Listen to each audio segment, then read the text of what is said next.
It's another Skills Friday, and today we're going to learn how to play press coverage in football, man. Very, very important skill to learn, especially for my cornerbacks, man.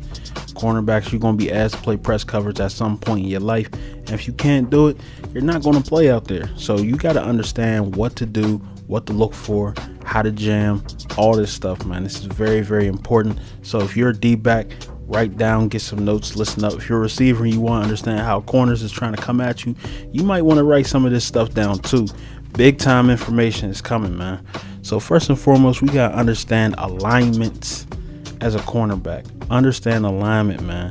You want to take the leverage and use it to your advantage. I was big at this when we used to do one-on-ones when I was in high school, because I played receiver in college. I didn't play I didn't play just receiver in high school.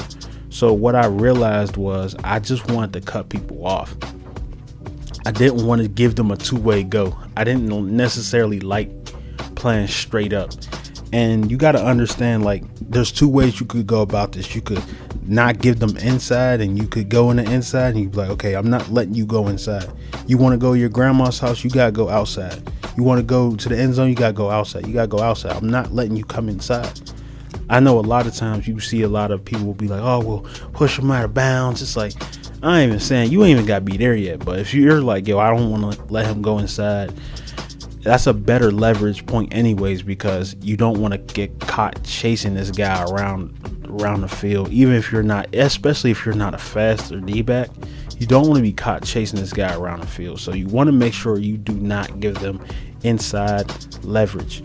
You want to make sure you are inside of them.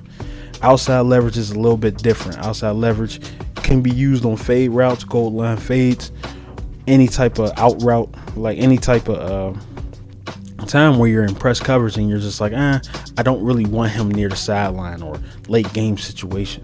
So as you're going to see, we're watching Revis here, man. This is one of the GOATs, man. You got Deion Sanders, you got a lot of great cornerbacks that have played this game. So let's see him use this in one-on-one action. Now he's not letting this guy go inside at all. He was just straight like, bro, I'm not, you want to go inside, I'm not letting it happen. And watch as he jams. We're going to get into jams in a second, but like, look at his alignment. He's using half a man, and that's one thing a lot of cornerback coaches will tell you too. Like, you want to play half a man. You don't want to give him a two-way go. You don't want to play the full guy.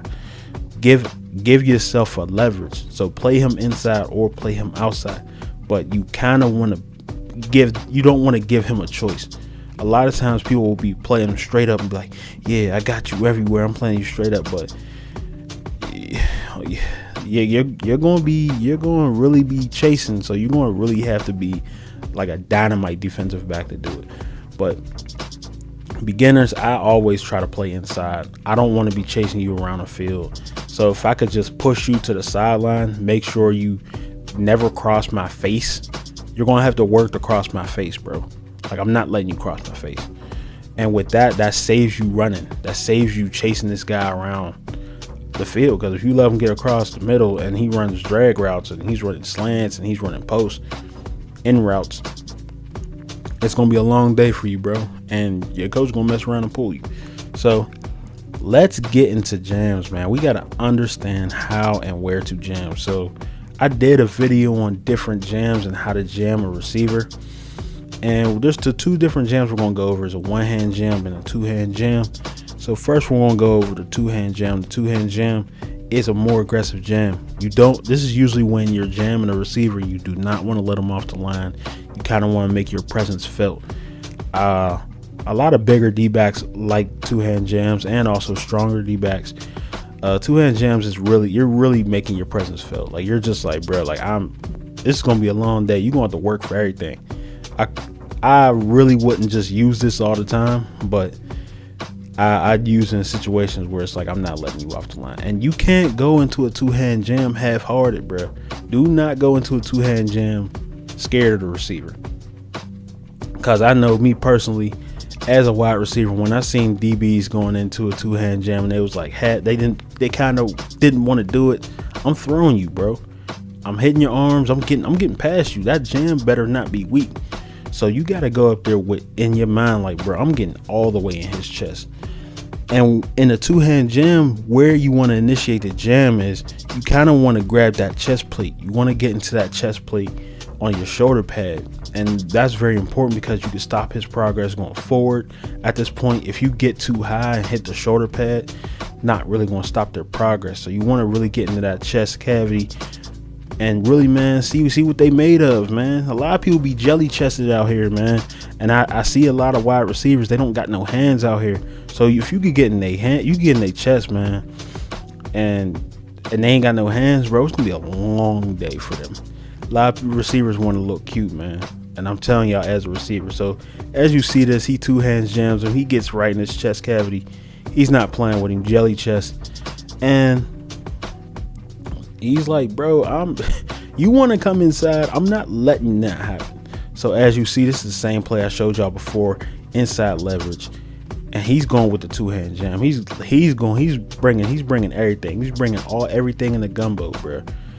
All types of crab legs and crawfish and all that. You know what I'm saying? With the macaroni and cheese. Look at him, man. Not letting you come inside. I don't care. I don't care what happens. He could throw that flag. He could do whatever. Like, I'm not letting you go inside. And when you jam, make sure, this is one thing I really want to say. With this two-hand jam, please do not just like tap their chest. Like, you're grabbing, bro. Grab their chest, bro. Like, it's not illegal, especially when you're in high school, college, even the league. Like, bro, when you're jamming that first 5 yards in the league, you still got that. You still got that. In college, you got that regardless. High school, you got that regardless. Little league, you got that regardless. Middle school, any type of level of football, semi-pro, I don't care if you playing in your church league, you got that. You could jam the receiver, man. Get physical with these dudes. Football's a physical game, bro. So, man, man, these dudes be jelly chested for real, man. And the one-hand jam, this is a different jam. This is where you want to aim for that shoulder pad, upper chest plate. But you're using a one-hand jam not really to like make your presence felt. I know a lot of people are like, oh, well with the two-hand jam, I gotta be more, with the one-hand jam, I gotta make my presence felt. Nah, nobody's out here with one hand gonna stop anybody. I rarely see that. Like, even Revis, he was a very strong corner.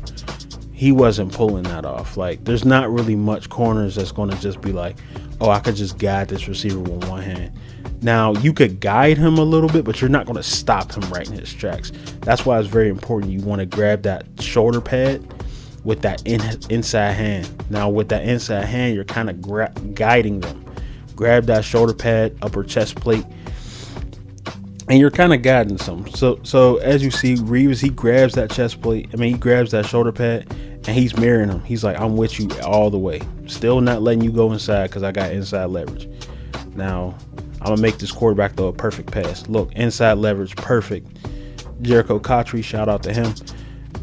Inside jam, bro. I'm with you all the way. I'm mirroring you. And he's like, okay, whoever the quarterback is, you got to throw a perfect pass. That's a win for a D-back every single time, bro. Like, I know that as a receiver, it's very frustrating when you don't have a lot of area to work. So anytime a D-back does that, that's a win for them all the time. And we got to understand mirroring the receiver. This is the second to last point, third point in the video. So we have to stay in front of them. This is very, very important with the two-hand jam. So I'm going to go back to that first clip we was watching. I know a lot of y'all was like, man, hey, these only 2 clips. Bro, these are 2 great clips.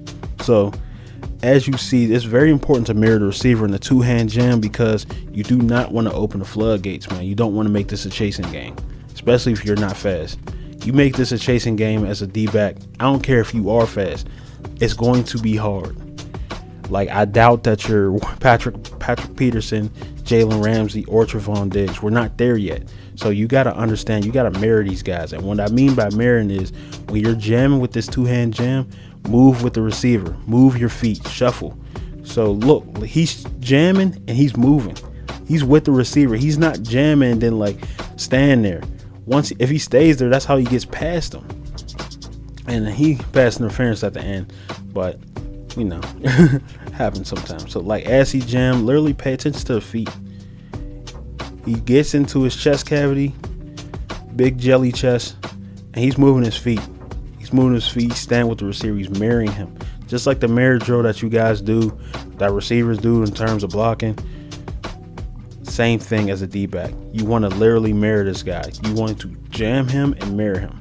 Stay in front of him. You don't want him to go past you, especially on the two-hand jam. That's where you really want to make sure you're mirroring the receiver. The one-hand jam, the part that I was talking about mirroring, was actually in terms of the route. And this is crucial as well, but also understand it's a different mirror. So like you're literally just turning with the receiver and running, but as you see, he turns with the receiver and runs, and he's just checking his tempo. Like, this guy tried to slow down a couple times, and he just made it tough for him. That's the only mirroring part you need to understand with the one-hand jam. Two-hand jam, you're mirroring him off the line. You do not want this guy to get off the line. You're like, two-hand jams it's really a disrespectful jam. So if you're going to two-hand jam, you gotta go in there with the mindset like, bro, I'm coming here to disrespect. I'm coming here to embarrass you in front of your mom and your family. I'm coming to show the world that you got jelly chest and you ain't got no hands. And that's cool, because sometimes people ain't got no hands and they got jelly chest, and that's perfectly fine. Sometimes you gotta show the world. So last but not least, you gotta turn and put that hand on the hip, man. I'm gonna show this clip again, man. This is great in terms of turning and put your hand on the hip. Now, once this guy is even, I know as a receiver, I used to be like, if I'm even, I'm leaving. Look how Revis turns before he even gets even. Now, once he got the one-hand jam makes it so easy. So you literally go from one-hand jam and you're mirroring him. Once you mirror, you're kind of putting the hand on the hip. You're staying close to the receiver. You don't want him to separate at all. Revis don't even put the hand on the hip. He's just disrespectful out here. This is just great. This is literally Revis at the top of his game. So, like, that was a different ball game. So you want to make sure you're turning, putting the hand on the hip, because you don't want this receiver to separate from you. And it will make it very, very easy for him to separate from you. So we'll find another clip, make this a lot easier. This is the two-hand jam clip again. But he even turns and runs. When he turns and runs, and granted he grabs a little, but that happens with the greatest. So we're going to see this next clip. Same thing. That's the same clip. He turns and runs with him, but he kind of grabs a little bit at the end. That's always going to get the flag. But you get an A for aggressiveness. And when you're aggressive with that two-hand jam, you always win. Now look, this route, he gets beat off the line a little bit, but when he's turning and running, he got his hand on his hip, and he's staying connected with this receiver. That's all day. Now, there's going to be no route in the game this long. For him to stay with this receiver pretty long, that was A1. That was great. Got caught grabbing at the end a little bit, but look, we're looking for him turning with his hand on his hip and staying connected to the receiver. That is everything. You want to stay connected and you want to close out. So look how he jams. He gets him off the line, but he's turning. He puts that hand on the hip, grabs a little there. It's cool. And he's staying connected, grabs a little bit on the back shoulder so the ref can't see, but the ref ends up seeing it. But usually I'm gonna pull this back a little bit, and I'm gonna give you guys some game. A lot of times refs won't call when you grab unless it's blatant like that. Now, if he separates and it's blatant like that, the ref's gonna call that all the time. But if you stay close with the grabbing, the ref can't see it. And especially if you got your hand on your hip near his jersey, especially if his jersey's tucked, bro, it's fair game. You're right there on him. You're on him like white on rice. And that's the thing. A lot of times people don't understand. They're like, oh, well, I can't grab.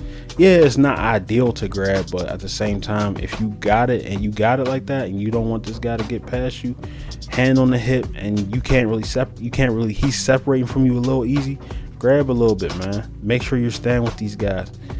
Very, very important. Look how he puts the hand on the hip, stays connected to him. Dang, it looked like he ran the route for him. Sheesh. Come on, Jericho Cottrell, you gotta separate. But let's talk about it, man. These are the 4 things you need to understand. Understand alignment. Don't let him go inside or outside. Pick a side. Only watch half a man. Understand how and where to jam. Understand the different jams. Two-hand jam, one-hand jam. Make sure you find out if somebody's jelly chest or not if you're going with the two-hand jam. Understand mirroring the receiver. You want to mirror the receiver. Make sure they're not getting off the line. When you're in a two-hand jam, move your feet, please. Do not open the floodgates because we don't want this to be a chasing game. And last but not least, we got to turn and put our hand on the hip. Good work today, man. Hope y'all take this information. Hope y'all wrote some of this stuff down. Man, I want to see y'all become greats out there, man. I want y'all to become goats. No jelly chested either, man. If you a receiver and you taking notes, man, I don't want you to be jelly chested. No jelly chest, man. Peace. Check this video out on the screen if you want to be mean on that green, or real on that field, or extort on that court. The No Baller Left Behind Act supports this video. You feel me?